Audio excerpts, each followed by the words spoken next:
What's going on, everybody? Marvel the Cross 316 back with another comic book flashback. Today we are looking at issue number 2 of Star Wars today as we continue to look at this first series that was ever published about Star Wars.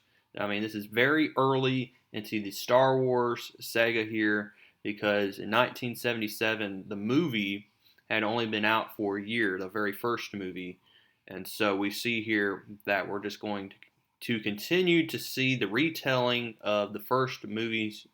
And so let's go ahead now and continue this great series here as Luke Skywalker will be meeting the great Ben Kenobi here, as well as Han Solo.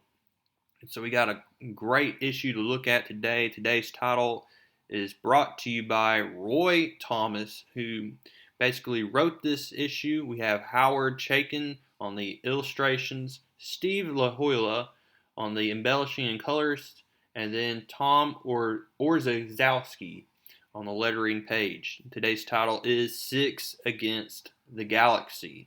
So who is going to comprise this six-man group? We're going to find all this out. Well, last issue we left off on a bit of a cliffhanger because Luke Skywalker was being attacked by the Sand People, and he is lying unconscious on the ground. They've grabbed a hold of his little speeder here, land speeder, and all of a sudden they start to just run and panic, and they're out of here. And wonder why. Well, it just so happens to be Ben Kenobi comes to the aid of Luke Skywalker, and Ben Kenobi and Luke know each other. Luke knows Ben Kenobi. He's heard about Ben Kenobi from his uncle, Owen, and he calls Ben Kenobi Obi-Wan. And this used to be Ben Kenobi's old name.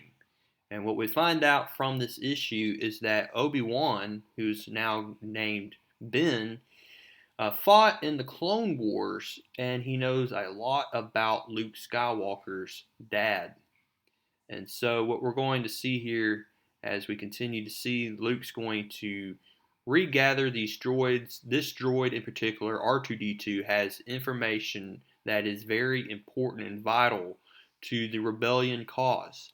And what we're going to see is that Darth Vader and the Imperial troops are after R2-D2 because they know that R2-D2 has very important information about that rebel fortress that Darth Vader from last issue is looking for.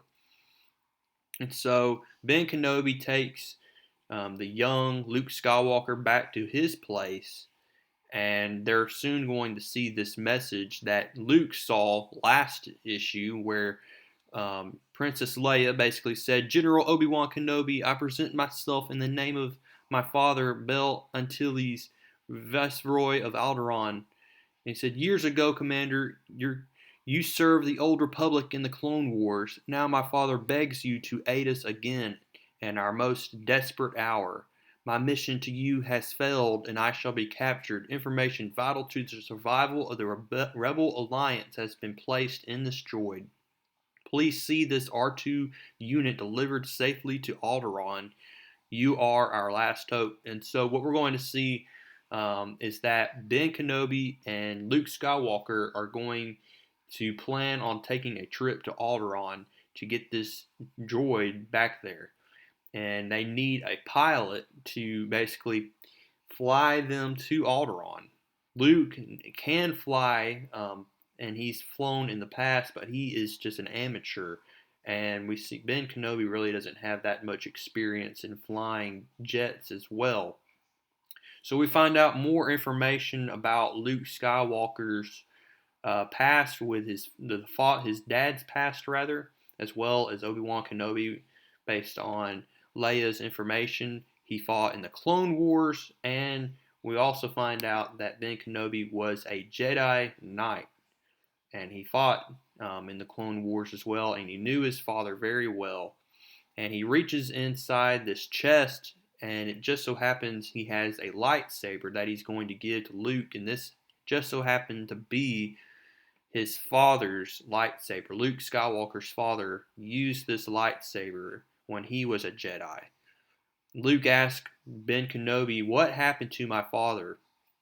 And Ben Kenobi says he was betrayed and murdered by a young Jedi named Darth Vader, a boy I was training, one of my brightest disciples, my greatest failure. Darth Vader used the power of the evil force, or the force for evil, to help the Empire hunt down and destroy the last of the Jedi Knights. Vader was seduced by the dark side of the force, and it consumed him. And then this is where Ben Kenobi explains the Force. He says that all living things are created through this energy field called the Force. Everyone at some point has the Force. And he basically tells Luke Skywalker that he wants to train him in using the Force. And he's like, "I want you to come with me to Alderaan."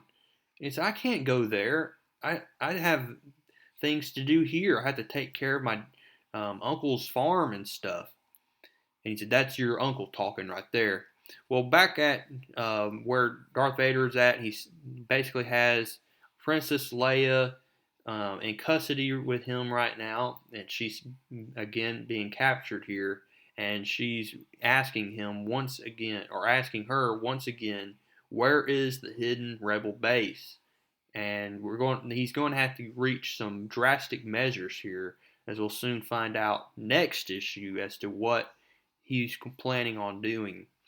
And so we see that Luke and Ben are still on Tatooine, and they're going to fly in this land speeder, when all of a sudden they come across that Jawa sandcrawler that we saw from last issue, and these Jawas have been fried to death.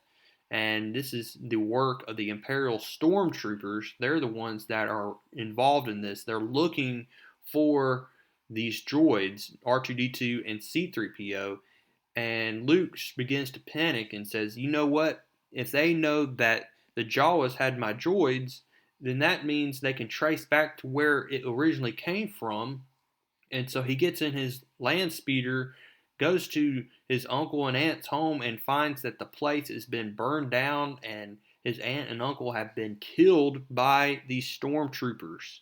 So now Luke is left without a family, and he can only look to Ben Kenobi now for help.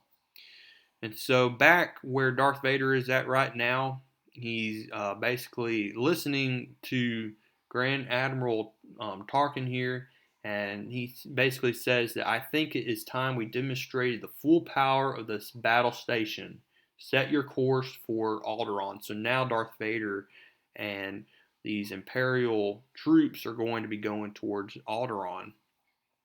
So we see that Luke basically says, "Ben, I want to go with you to Alderaan. There's nothing here for me now. I want to learn the ways of the Force to become a Jedi like my father." And this is where Ben and Luke begin to look for a pilot that can fly them to Alderaan. And they come across these stormtroopers, and Ben Kenobi uses the Force here to force these people to, or these stormtroopers to go their own way. That you don't see, we do not, or don't need to see his identification. They aren't the droids we're looking for. He can go on about his business. So that's a bit of the power of Ben Kenobi with his Force here. They go into this cantina. They're looking for a certain Han Solo. One guy starts making trouble with Luke Skywalker, pushes Luke Skywalker to the ground. Ben Kenobi then pulls out his lightsaber. And it's interesting that they use the lightsaber color as red. It should be blue, like in the movie, but in the comics it's red. He pulls out his lightsaber and he makes quick work of these guys. Luke Skywalker then gets back to his feet. This is where they meet Chewbacca here. That's another person that I forgot to mention. Chewbacca, the Wookiee, and close ally to Han Solo. He also has a lot of skill in flying speeders and jets. And we're going to soon see that one guy slips out of the cantina, alerts the stormtroopers, and while Ben Kenobi is talking with Han Solo, who we finally meet for the first time here, He's basically going to be telling Ben Kenobi and Luke and Chewie here that it'll be a price. He's not going to do this for free, and so they agree that even though they don't have the money, we'll pay you back for what you've offered. And so Han Solo is going to tag along with these guys. All of a sudden, these stormtroopers are walking in, but all they really see is Chewbacca and Han Solo. So we see that Ben Kenobi used the Force to get Luke and himself out of trouble here. They get back into their land speeder, and we see that back in the cantina, this is the classic scene where Greedo is going to be shot by Han Solo. Han Solo owes money to Jabba, and we see that again. Han Solo shoots first here, kills Greedo, and then pays the bartender for the damage. So again, we're just continuing to look at how things are progressing here. Things are actually picking up really quickly here. There's a mysterious figure that looks at Ben Kenobi here, which is very interesting. We don't know exactly who this guy is, but we see here that Han Solo is going to meet up with Jabba here, and he basically agrees, look, Jabba, the next time you got something to say to me, don't send one of your blaster-happy twerps. Come see me yourself. He said, even I get boarded sometimes, Jabba. I had no choice, but I've got a charter now, and I can pay you back, plus a little extra. I just need some more time. Jabba says, put your blasters away, men. Han, my boy, I'm only doing this because you're the best and I need you. But if you disappoint me again, I'll put a price on your head so large that you won't be able to go near a civilized system again for the rest of your life. Han says, I'll pay you, Jabba, but not because you threaten me. I'll pay you because it's my pleasure. So back on the Death Star here, that's where Darth Vader is at. We see here that he's losing patience with Princess Leia, and he's basically says, send in more men if you have to. It's her hope of the data being used against us that enables Princess Leia to resist the mind probe. When she knows it has been destroyed once and for all, she will break. So what will be destroyed, we'll have to find out next issue. We see that Han Solo and his allies are about to get on the Millennium Falcon. That's what Han Solo rides here when they encounter these stormtroopers. Like, get on, hurry! So they get on. They're the Millennium Falcon, and they're then soon going to be met by these Star Destroyers here. And Luke's like, how long is it going to take for us to hit light speed? We got to get out of here quick. And he says, it's going to take a few minutes. I got to set up the coordinates here. And so all this is taking place. They're being attacked. And Ben's like, well, how long before you can make the jump to light speed? And again, Han Solo says, it'll take a few minutes for the Navi computer to calculate the coordinates. A few minutes at the rate they're gaining? Han says, traveling through hyperspace is like dusting crops, boy. Without the proper calculations, we could pass right through a star or bounce too near a supernova.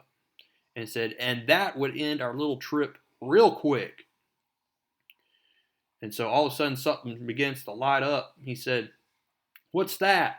Han says, we're losing a deflector shield. Strap yourselves in. We're ready to make the jump to light speed. So they are going to strap themselves in, and that is where we end this issue. They're on their way to Alderaan here, so we'll find out exactly what happens next issue as they are traveling in hyperspace and into the Death Star. Oh my.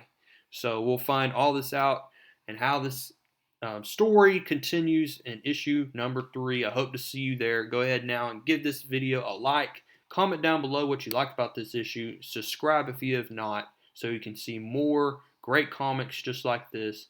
And I will see y'all in the next one.